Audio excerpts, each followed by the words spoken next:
Finally tonight, there was a time when it seemed as though almost every kid in the neighborhood had a guitar. It was the instrument of choice for young folk musicians, not to mention would-be Elvis Presleys. Guitars were plentiful and not very expensive. Then, as ABC's Charlie Murphy reports, you should see them now.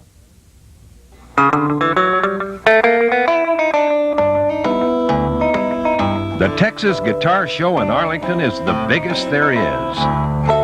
There are 10,000 vintage guitars here. What this is a 30s model Gibson.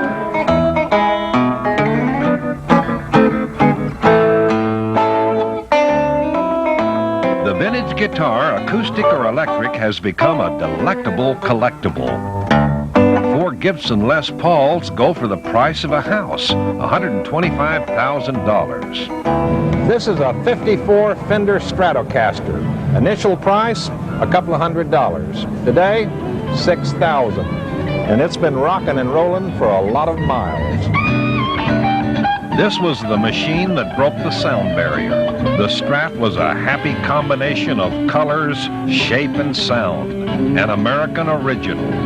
The player feels a part of it, and it's just a design that has not died.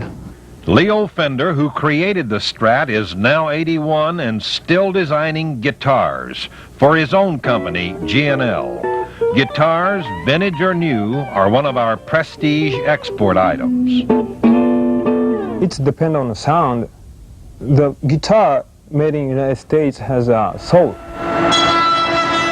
Rickenbacker patented the electric guitar and still makes them 60 years later.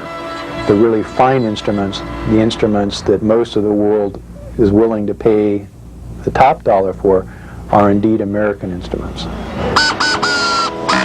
Fender is the largest U.S. maker. They started it all in the 50s and are carrying on the legacy. There's a soulfulness there that's our culture, and it comes through the instruments that we build.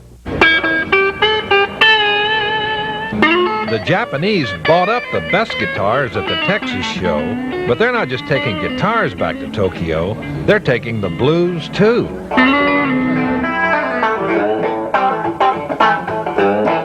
But that's all right. There's a whole lot more where that came from.